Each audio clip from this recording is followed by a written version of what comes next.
Critics are absolutely loving Conclave. I unfortunately wasn't able to see it when it hit theaters, but it's up for a bunch of awards, and I owe it to myself and my audience to give them a fair review of this film.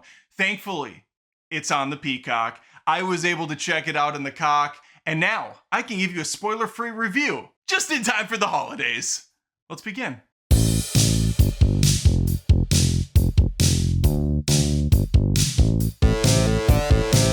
Stanley Tucci, John Lithgow, that dude that played Voldemort that I can never say his name correctly. Rave Fiennes? It doesn't matter. He's cool. I like him. These guys are all in this film, along with plenty more top-tier actors. Because, friends, Conclave isn't just another basic movie.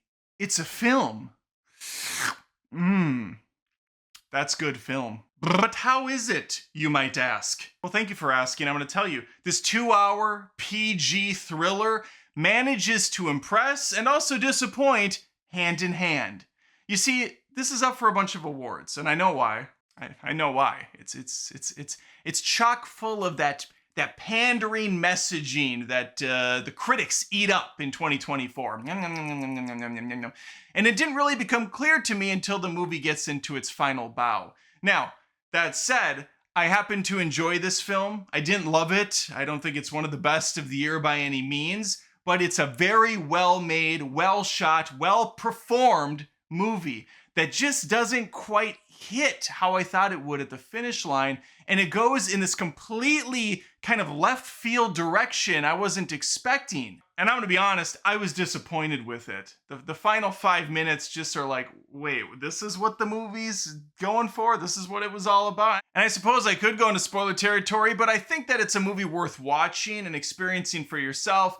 Even though it is a slow-moving affair, there's some really wonderful camera shots, and there is some absolutely fantastic dialogue at points. There's also some kind of cringeworthy dialogue at others.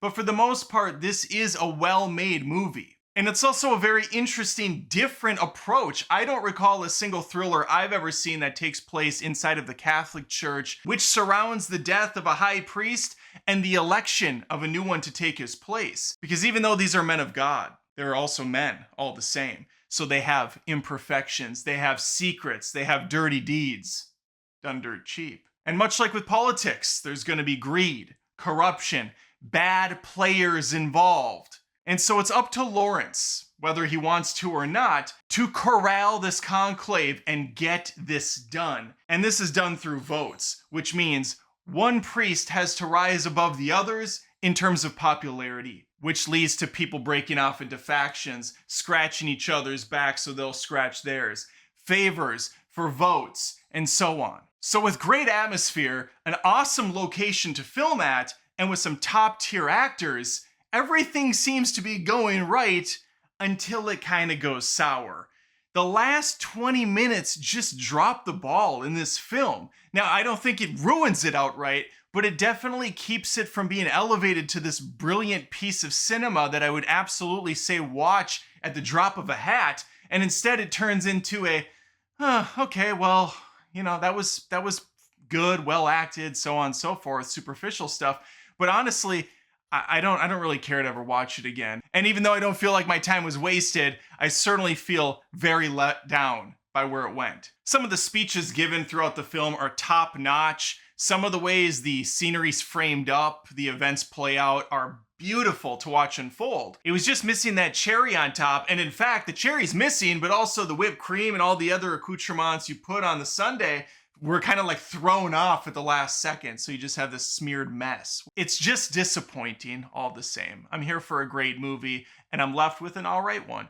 I want to hear from you. There's my quick review on Conclave. I was able to check it out in the cock. You can too if you have that stupid app, one of 500 that you can purchase now. What a great time it is to be alive with all these streaming services. Please think of subscribing if you haven't. I post movie commentary, reviews, live streams every single week. Would love to have you stick around. If you're looking for a way to give back for the holidays, since I gave you this great gift, maybe think about becoming a patron at patreon.com/AdamDoesMovies. There's different tiers with different rewards.